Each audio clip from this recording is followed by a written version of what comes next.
जय हिंद दोस्तों आज के इस वीडियो में दोस्तों हम अध्ययन करेंगे क्लास 10th में जो हम लोग आंसर कर रहे हैं 2022 का सेट 1 कर रहे हैं जिसमें बीजे कर रहे हैं। आज के इस सेट में दोस्तों हम लोग साइंस का आंसर जो कर रहे हैं इसमें आज हम लोग बायोलॉजी को खत्म करने वाले हैं। हम लोगों ने इससे पहले प्रीवियस की वीडियो में फिजिक्स केमिस्ट्री को खत्म कर लिया है। आज के इस वीडियो में बायोलॉजी को खत्म करेंगे। ठीक है, बायोलॉजी सबसे पहला क्वेश्चन आपको बस क्या दिया गया है, देखो दिया गया वह प्रक्रिया जिनमें जटिल कार्बनिक अणु सरल अणुओं में टूटते हैं। अच्छा, जटिल कार्बनिक अणु जिसे हम लोग भोजन करते हैं ना, उसमें जटिल कार्बनिक अणु सरल कार्बनिक अणुओं में टूटते हैं। आपके पास ऑप्शन दिया गया है उपचयी अभिक्रिया, अपचयी अभिक्रिया, दोनों और सामान्य अभिक्रिया। उपचयी अभिक्रिया जो अधिक ध्यान देना, उपचयी अभिक्रिया किसे कहते हैं? उपचयी अभिक्रिया सरल को, अगर सरल अणुओं को जटिल में बनाओगे, सरल को जटिल बनाओगे तो उपचयी और जटिल को सरल बनाओगे तो अपचयी अभिक्रिया कहते हैं। ठीक है, तो आपके पास ऑप्शन कौन सा सही हो जाएगा? दूसरा ऑप्शन सही हो जाएगा। इसके बाद खा नंबर में कह रहा है चर्मदाह या पैलाग्रा। चर्मदाह मतलब जो खालों में रोग होते हैं ना, खालों में जैसे दाद वगैरह, दाद, खुजली, खांच। चर्मदाह या पैलाग्रा रोग निम्नलिखित में से किस विटामिन की कमी से होता है? तो आपको पता है कि जो विटामिन बी है, विटामिन बी की कमी से हमारे पास कौन सा रोग होता है? चर्मदाह रोग होता है। जैसे होठों का फटना वगैरह नहीं बताया था आपको बताया था हमने, बेरी रोग। तो ये बेरी रोग नहीं, ये पैलाग्रा रोग है। चर्म रोग विटामिन बी की कमी से होते हैं। जो ऊपरी रोग है, त्वचा के ऊपर जो रोग होते हैं वो विटामिन बी की कमी से होते हैं। तो समझ लो विटामिन B3 है, विटामिन B3 की कमी से हमारे पास कौन सा रोग होता है? पैलाग्रा रोग होता है। यानी आपके पास ऑप्शन कौन सा सही हो जाएगा? ऑप्शन आपके पास सही हो जाएगा तीसरा। हीमोग्लोबिन महत्व भूमिका निभाता है। हीमोग्लोबिन जिसके कारण ब्लड यानी रक्त का रंग लाल होता है, वो भूमिका निभाता है। तो वो भूमिका किसका निभाता है? आपको बता दो कि हीमोग्लोबिन जो भूमिका निभाता है, आपके पास ऑप्शन दिया गया है श्वसन में, उत्सर्जन में, पाचन में, पोषण में। तो हीमोग्लोबिन भूमिका निभाता है श्वसन क्रिया में। क्यों? क्योंकि जब हम लोग श्वसन क्रिया के दौरान ऑक्सीजन को ग्रहण करते हैं और कार्बन डाइऑक्साइड को बाहर निकालते हैं, जब ऑक्सीजन को ग्रहण करते हैं ना, तो वो ऑक्सीजन सीधे हमारे ब्लड में जाकर इंक्लूड हो जाता है, ब्लड में जाकर जुड़ जाता है और वहां से विभिन्न कार्बन डाइऑक्साइड एकत्र होकर हम लोग उसको उत्सर्जन द्वारा बाहर निकाल देते हैं। तो हम लोगों ने यहाँ पर अवशोषण भी किया, उत्सर्जन भी किया, लेकिन किसके लिए किया? श्वसन के लिए किया। इसलिए हीमोग्लोबिन किसका कार्य, किसकी भूमिका निभाता है? तो हम लोग कहेंगे श्वसन में। पहला ऑप्शन सही हो जाएगा। फ्लोएम द्वारा भोजन का स्थानांतरण होता है। तो एक चीज का ध्यान रखना, फ्लोएम द्वारा भोजन का स्थानांतरण, फ्लोएम क्या है? आपको हमने पढ़ाया था बाष्पोत्सर्जन प्रक्रिया में जाइलम और फ्लोएम के बारे में। जाइलम क्या करता है? जाइलम जो है वो जल का संवहन करता है, जल को लाता है, जल को पहुंचाता है जड़ों तक, पौधों के जड़ों तक। फिर इसी को भोजन के रूप में फ्लोएम विभिन्न भागों में पहुंचाता है, पौधों के विभिन्न भागों में फ्लोएम क्या करता है? जल को पहुंचाता है। किसके रूप में? सुक्रोज के रूप में, क्योंकि पौधों का भोजन क्या है? सुक्रोज, और हम लोगों का भोजन क्या है? ग्लूकोज। ठीक, फिर से एक बार, जल को बहुत दूर से लाने का काम कौन करता है? जाइलम। ठीक है, जाइलम जड़ों तक लाता है, जड़ों के फिर पौधों के विभिन्न भागों में जल को पहुंचाने का काम कौन करता है? फ्लोएम। तो फ्लोएम किसके रूप में पहुंचाता है? फ्लोएम सुक्रोज के रूप में पहुंचाता है। क्योंकि सुक्रोज क्या है? जैसे हम लोगों का भोजन क्या है? ग्लूकोज। हम लोग चाहे रोटी खा ले, दाल खा ले, कुछ भी ले ले, सभी हमारे लिए क्या है? ग्लूकोज है। सभी हमारे लिए जो भोजन है वो हमारा ग्लूकोज है, और पौधों का जो भोजन है वो सुक्रोज है। तो सुक्रोज के रूप में। तो कौन सा ऑप्शन सही हो जाएगा? तीसरा ऑप्शन सही हो जाएगा। ठीक है, ऑप्शन आपके पास कौन सा सही हो जाएगा?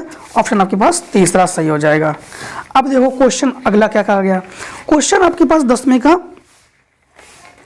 तो आप लोग ऐसे लिखोगे उत्तर 10वीं का। ठीक, उत्तर 10वीं का। तो अब लिखोगे उत्तर 10वीं का। और ऐसे लार में कौन सा एंजाइम पाया जाता है, वह किसका पाचन करता है? तो लार में एंजाइम हेडिंग डाल दोगे। लार में एंजाइम, लार में कौन सा एंजाइम पाया जाता है? लार में एमाइलेज एंजाइम पाया जाता है। लार में कौन सा एंजाइम पाया जाता है? लार में आपका एमाइलेज यानी सलाइवरी एमाइलेज एंजाइम पाया जाता है, जो स्टार्च को माल्टोस में परिवर्तित करता है। स्टार्च को यानी ग्लूकोज, जो हम लोग ग्लूकोज कह सकते हैं उसको, जो ग्लूकोज ग्रहण करते हैं हम लोग, उसको माल्टोस में पाचन क्रिया करवाता है कौन? लार। ठीक है, तो लार में कौन सा एंजाइम पाया जाता है? तो लार में हम लोग कहेंगे एमाइलेज एंजाइम पाया जाता है, जो क्या करता है, जो माल्टोस में परिवर्तित करता है किसको? ग्लूकोज को, यानी शर्करा को माल्टोस में परिवर्तित करता है। आंसर हो गया। ठीक, यानी वह किसका पाचन करता है? तो वह शर्करा का पाचन करता है। पराग कण का एक नामांकित चित्र बनाइए। तो आप लोग अपने एग्जाम में पराग कण तो आप लोग लिखोगे उत्तर एक लिख गए, एक नहीं, यहाँ पे 10 होगा। हाँ 10, तो अब लिखोगे उत्तर 10 का ख।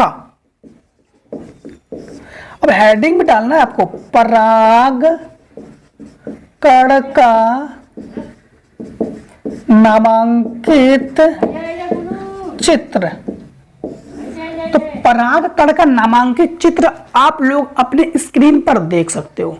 ये है आपका पराग कण का नामांकित चित्र। इस चित्र को आपको बनाना है। ठीक है, अब देखो क्वेश्चन नंबर 10वें का गा। 10वें का गा में क्या कह रहा है? तो आप लोग लिखोगे उत्तर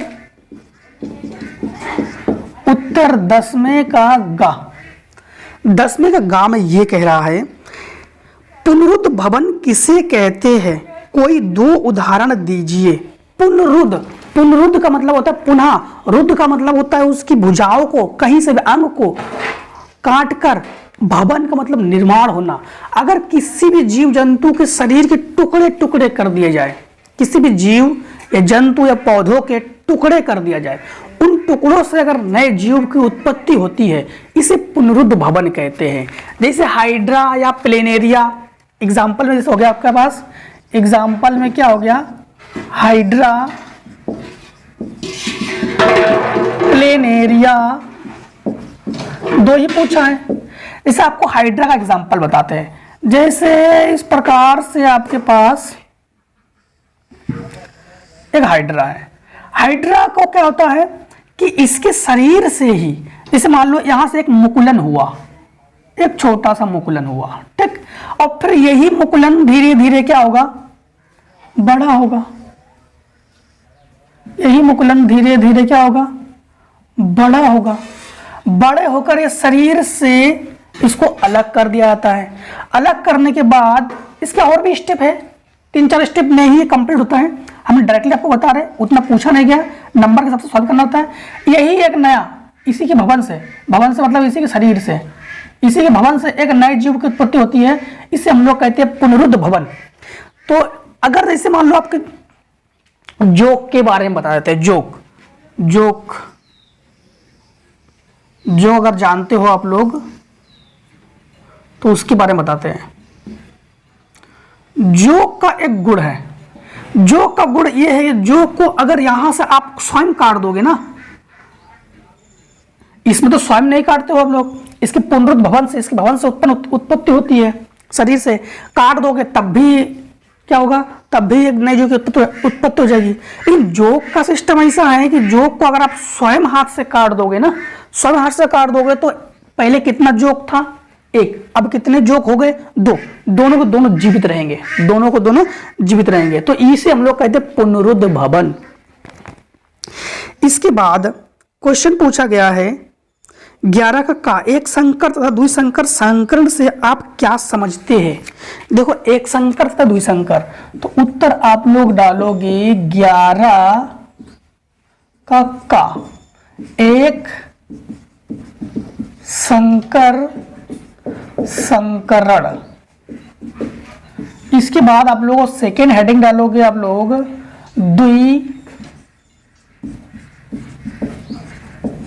संकर संकरण। आपको हर बार क्या करना है? एग्जाम में हेडिंग जरूर डालना है। बिना हेडिंग डाले आप लोग नहीं लिखोगे, हेडिंग डाल के ही लिखना है आपको, ठीक है। देखो, एक संकर और द्विसंकर किसे कहते हैं? सबसे पहले संकर का प्रयोग किसने किया था? ग्रेगर जॉन मेंडल जी ने, जीजे मेंडल जिसे कहते हैं। ग्रेगर जॉन मेंडल ने एक संकर द्विसंकर का प्रयोग बताया था। जब मेंडल ने अपने प्रयोग में एक समय में केवल एक लक्षण का प्रयोग किया था, जब मेंडल ने अपने प्रयोग के समय में केवल एक आनुवंशिक लक्षण की वंशागति का अध्ययन किया। लिख रहे हो ना आप लोग, अपने कॉपी में लिख भी ले लो, लिख भी लो, बोल रहे हैं। मेंडल ने जब अपने प्रयोग में केवल एक लक्षण यानी एक आनुवंशिक लक्षण का प्रयोग किया था, एक आनुवंशिक लक्षण का प्रयोग किया था या अध्ययन किया था, तो इस अध्ययन को हम लोग एक संकर संकरण कहते हैं। क्लियर। दूसरा, जब मेंडल ने अपने प्रयोग में यानी आनुवंशिक लक्षणों के प्रयोग में उसको ध्यान में रखकर 2 बार संकरण कराया, 2 बार, उसे हम लोग क्या कहते हैं, द्विसंकर संकरण।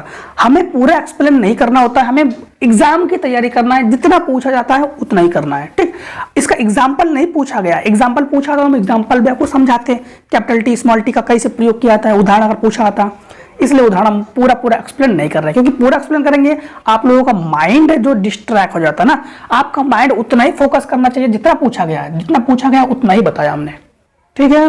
एक संकर, जब मेंडल ने अपने प्रयोग के दौरान आनुवंशिक लक्षणों के प्रयोग के दौरान जब एक संकर संकरण का अध्ययन किया, मतलब जब प्रथम पीढ़ी का अध्ययन किया, जब प्रथम पीढ़ी का अध्ययन किया तो उसे एक संकर संकरण कहते हैं, जब मेंडल ने द्वितीय पीढ़ी का अध्ययन किया तो द्विसंकर संकरण कहते हैं। ठीक है। अब देखो, इसके बाद 11 का काम है, कठिन लग रहा है मान लो एग्जाम में, तो हमें 11 का का अथवा करना है, तो 11 का अथवा करोगे, उत्तर 11 का लिखोगे अथवा लिखोगे। 11 का में अथवा में पूछा गया है लिंग संलग्न रोग क्या है और किन्हीं 2 लिंग संलग्न रोगों के नाम बताइए। तो लिंग संलग्न रोग हेडिंग डालोगे, लिंग संलग्न रोग। अब ये लिंग संलग्न रोग किसे कहते हैं? लिंग निर्धारण आपको पढ़ाया था हमने। लिंग निर्धारण किससे होता है? गुणसूत्रों से होता है। मनुष्य में कितने प्रकार के गुणसूत्र पाए जाते हैं? मनुष्य में 2 प्रकार के गुणसूत्र पाए जाते हैं, पुरुष में XY और स्त्री में XX गुणसूत्र पाए जाते हैं। ये तो हमने आपको पढ़ा दिया था। कितने गुणसूत्र होते हैं? 46 गुणसूत्र होते हैं। कितने जोड़ी होते हैं? 23 जोड़ी होते हैं। ठीक है। अब लिंग संलग्न रोग क्या है? वह रोग जो गुणसूत्रों के कारण उत्पन्न होती है, वह रोग जो गुणसूत्रों के कारण उत्पन्न होती है, लिंग संलग्न रोग कहते हैं। लिंग संलग्न रोग कहते हैं। 2 रोगों का नाम पूछा गया है। Number 1 haemophilia, number 1 haemophilia, number 2 वर्णांधता। वर्णांधता ये रक्त की कमी से रोग होता है और इसमें लोग रंगों की पहचान नहीं कर पाता है, खासकर तो लाल रंग हरे रंग की पहचान लोग कर ही नहीं पाता वर्णांधता में। ठीक है। तो लिंग संलग्न रोग समझ चुके हो। इसके 2 रोगों के नाम हीमोफीलिया और वर्णांधता। ठीक। अगर इसकी व्याख्या करने को कहता है तो हम व्याख्या भी कर देते हैं। कहा क्या व्याख्या करने के लिए? देख ले एक बार, नहीं केवल नाम बताइए। अब इसमें 11 का खा देखो, दोहरा संचरण क्या है स्पष्ट कीजिए। तो आप लोग उत्तर डालोगे, उत्तर 11 का खा और हेडिंग डालोगे दोहरा संचरण। नाम से ही आपको पता लग रहा है कि दोहरा संचरण क्या है। तो दोहरा संचरण क्या है? दो, नाम में ही सब कुछ है। दोहरा का मतलब क्या है? 2। दोहरा का मतलब क्या है? 2। और संचरण का मतलब क्या होता है? संचरित होना। अब एक चीज ध्यान देना, हृदय में जो हमारा हृदय है, हृदय में जो रक्त है वो 2 बार संचरित होता है। कितनी बार संचरित होता है? 2 बार। यानी मनुष्य, हम इसका एक्सप्लेन कर दे रहे, आप लोग फटाफट सुनते जाइए, लिखते जाइए। लिखो, मनुष्य में प्रत्येक चक्र में 2 बार रुधिर हृदय में जाता है। मनुष्य में प्रत्येक चक्र में 2 बार रुधिर हृदय में जाता है। इसे दोहरा परिसंचरण कहते हैं। तो रुधिर हृदय में 2 बार जाता है, इसे दोहरा परिसंचरण कहते हैं। ठीक। हृदय कई कोष्ठों में बटा होता है। हृदय कितने कोष्ठों में बटा होता है? कई कोष्ठों में बटा होता है। ऑक्सीजन प्रचुर रुधिर फुफ्फुस से हृदय में बाई ओर स्थित कोष्ठ बाया आलिंद में आता है। इस रुधिर को एकत्रित करते समय बाया आलिंद शिथिल रहता है। जब अगला कोष्ठ बाया निलय फैलता है तब संकुचित होता है, जिससे रुधिर इसमें स्थानांतरित होता है। इस क्वेश्चन का तो एक्सप्लेन है दोस्तों, पहले से हमने लिख के रख दिया था, इसलिए आपको हमने एक्सप्लेन कर दिया। ठीक है, आप लोग फिर से एक बार इसको रिवाइज करवा देते हैं, आप लोग आराम से लिख ले। और अगर आप लोग फिर भी दिक्कत होती है तो यूट्यूब में एक सिस्टम है कि ऊपर देखो आपका जो वीडियो कंटिन्यूटी है ना, वो कम करने का सिस्टम है। 1:2 में है, यानी आपको कितनी स्पीड चलाना है आप लोग आराम से सुन के लिख सकते हो। तो फिर से उसको रिवाइज करवा देते हैं आपको। मनुष्य के हृदय में रक्त जो है वो कितनी बार जाता है? 2 बार जाता है। 2 बार जाना दोहरा परिसंचरण, 2 बार जाना दोहरा परिसंचरण। हम लोग जानते हैं कि हृदय जो है वो कई कोष्ठों में बटा होता है, खासकर तो 4 कोष्ठ को हम लोग जानते हैं कि हृदय में कितने भेषम होते हैं? 4 भेषम होते हैं, 2 आलिंद 2 निलय। कितने भेषम होते हैं? 2 आलिंद 2 निलय, हम लोग जानते हैं 4 भेषम होते ही हैं। ऑक्सीजन प्रचुर रुधिर फुफ्फुस से बाएं और स्थित कोष्ठ बाया आलिंद में आता है। हमेशा ध्यान रखना, सुधिर रुधिर जो है, शुद्ध रुधिर फुफ्फुस से आता है। कहाँ आता है? बाया आलिंद में आता है। एक बाया आलिंद, एक दाया आलिंद, 2 आलिंद 2 निलय होते हैं। बाया आलिंद, दाया आलिंद, बाया निलय, दाया निलय। फुफ्फुस से रक्त कहाँ आता है? शुद्ध रक्त फुफ्फुस से बाया आलिंद में आता है। कहाँ आता है? बाया आलिंद में आता है। ठीक है, इस रुधिर को एकत्रित करते समय बाया आलिंद शिथिल हो जाता है। जब इस रुधिर को एकत्रित करता है ना तो बाया आलिंद एकदम से नॉर्मल हो जाता है, शिथिल हो जाता है। जब अगला कोष्ठ बाया निलय फैलता है तब संकोचित होता है, जिससे इसमें स्थानांतरित होता है। जब बाया आपके पास कौन बाया निलय फैलता है तब ये खुश हो जाता है, क्योंकि उस समय रक्त बाया निलय में जाने लगता है। यही कंडीशन फिर होता है दोबारा, कहां पर? अब बाया निलय से आपके पास कहां जाएगा? दाया आलिंद, दाया आलिंद से फिर कहां जाएगा? दाया निलय, फिर वही फुफ्फुस, फिर वही कहां? एक चक्रण है, ध्यान देना, एक चक्रण है। पहले फुफ्फुस, ठीक, फुफ्फुस से फुफ्फुस से ये पहुंचेगा बाया आलिंद, फिर बाया आलिंद से पहुंचेगा बाया निलय, फिर बाया निलय से पहुंचेगा दाया आलिंद, दाया आलिंद से दाया निलय, फिर फुफ्फुस। तो इनका हो गया ये एक चक्रण। और सेकेंड चक्रण में इससे कहां पहुंचेगा? दाया आलिंद में, दाया आलिंद से कहां पहुंचेगा? फिर दाया निलय में, दाया निलय से फिर फुफ्फुस में, फिर इसमें ऐसे चक्रण होता रहता है, और इसे कहते हैं दोहरा परिसंचरण। इसके बाद इसका अथवा परिवार नियोजन से आप क्या समझते हैं? परिवार नियोजन की 2 विधियों का वर्णन कीजिए। तो अगर आप लोगों को दोहरा परिसंचरण नहीं आ रहा एग्जाम में तो आप लोग लिखोगे उत्तर 11 का खा का अथवा 11 का खा का अथवा परिवार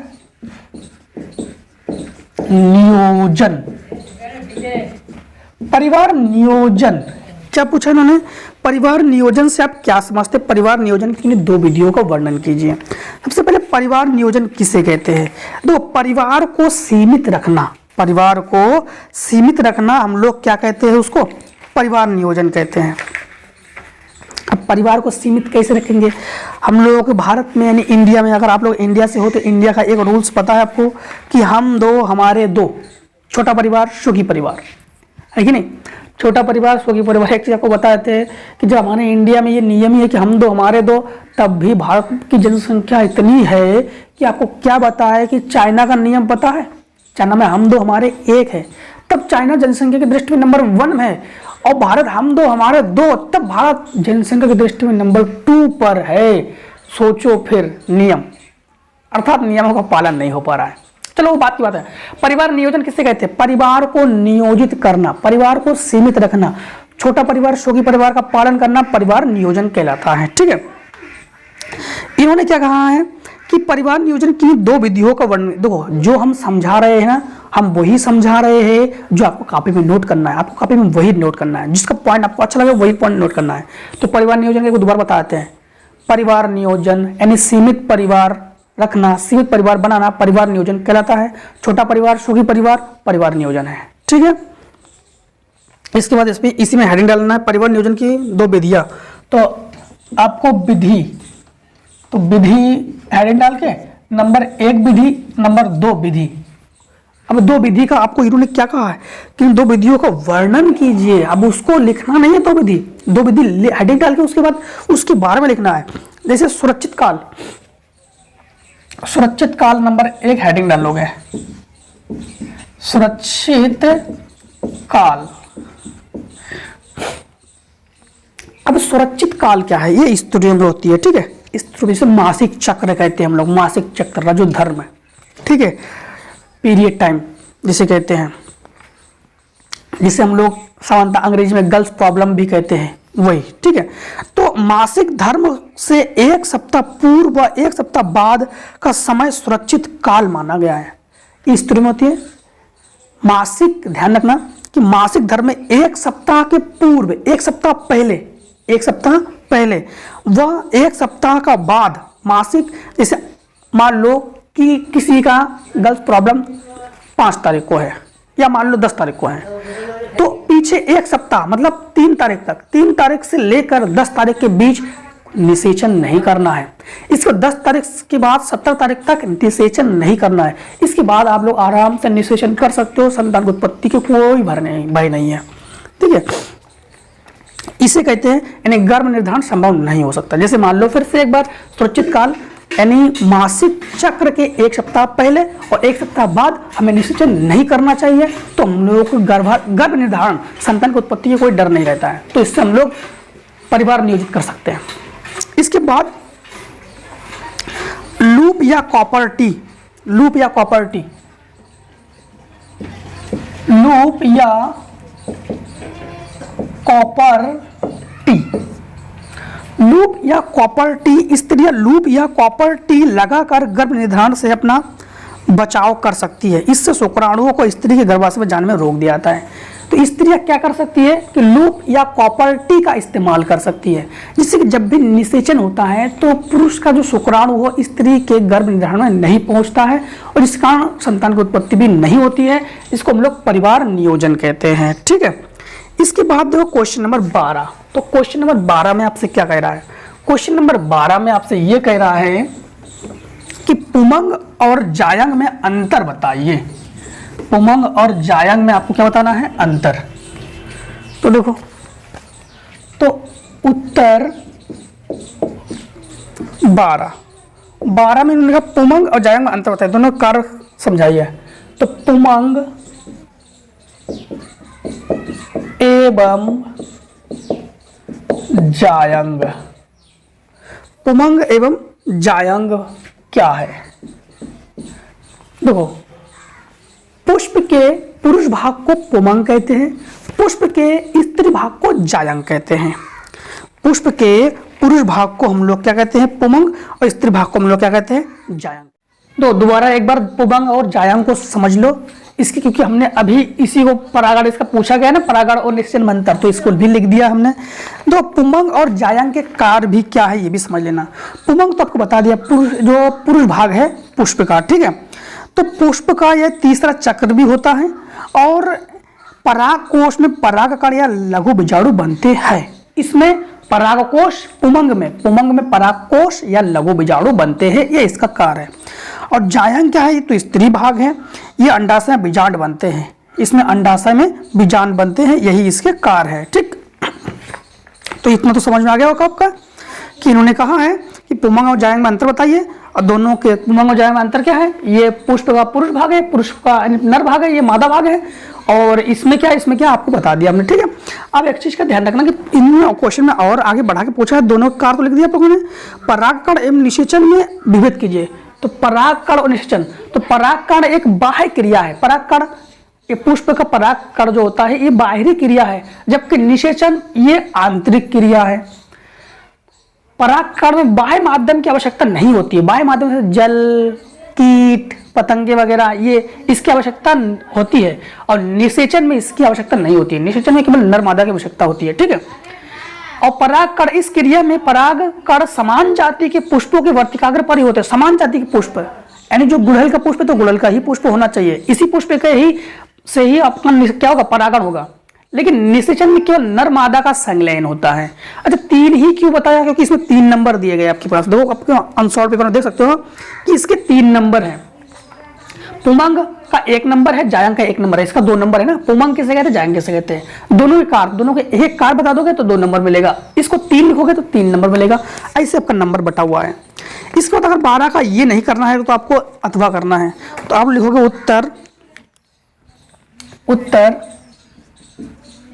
12 का अथवा। 12 के अथवा में क्या कह रहा है, 12 का अथवा में आपसे ये कह रहा है, एक संकर क्रॉस के द्वारा मेंडल के पृथक्करण नियम को समझाइए तथा इससे प्राप्त पीढ़ी के जीन प्रारूप व लक्षण प्रारूप भी आपको बताना है।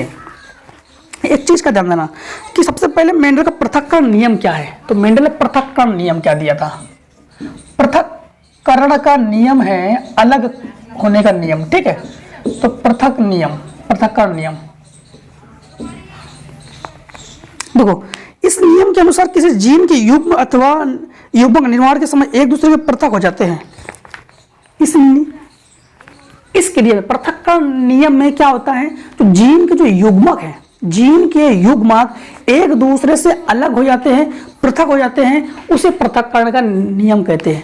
यानी पृथक्करण का नियम क्या है, पृथक्करण के नियम में जो जीन के युग्मक होते हैं वो एक दूसरे से अलग हो जाते हैं।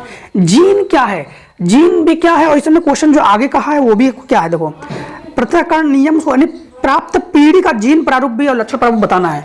तो देखो, इसका जीन प्रारूप और लक्षण प्रारूप को बताते हैं। जब मेंडल ने अपना प्रयोग किया, प्रयोग के दौरान दोनों जीन एक कैपिटल टी यानी शुद्ध लंबे और शुद्ध बौने लिए, शुद्ध लंबे और शुद्ध बौने लिए, और उनके बीच कराया उन्होंने संकरण। क्या कराया, संकरण। जब संकरण कराया तो कैपिटल इस जीन का प्रयोग इस जीन से कराया, तो ये जीन अलग हो गए, ये जीन अलग हो गए, बना कैपिटल टी स्मॉल टी, अलग हो गए। सही बात है। इसे कहते हैं पृथक्करण नियम, यानी जीन का अलग होना, जीन का पृथक होना, पृथक्करण नियम। जब इस टी के साथ इस टी का प्रयोग करवाया यानी संकरण कराया, तो इसके दौरान भी हमारे पास क्या हुआ, कैपिटल टी स्मॉल टी। कहने का अर्थ क्या है, इस पीढ़ी को हम लोग कहेंगे प्रथम पीढ़ी यानी F1 पीढ़ी। ध्यान देना, जब मेंडल ने शुद्ध लंबे और शुद्ध बौने के बीच संकरण कराया तो उनसे उत्पत्ति जो पौधे बने वो संकर लंबे, इसको संकर लंबे कहेंगे, शुद्ध नहीं कहेंगे, ये संकर हाइब्रिड संकर लंबे बने। जब इन्हीं के बीच स्वपरागण कराया, जब इन्हीं के बीच क्या कराया, स्वपरागण कराया, तो ये टी इस टी के साथ जाके मिला तो हमें क्या मिला, शुद्ध लंबे।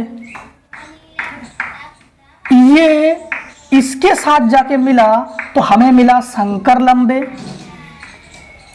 जब इसके साथ ये मिला तो हमें मिला संकर लंबे, और इसके साथ जब ये मिला तो हमें मिला शुद्ध बौने। क्या मिले, शुद्ध बौने। ध्यान देना, प्रथम पीढ़ी में तो हमें लंबे मिले।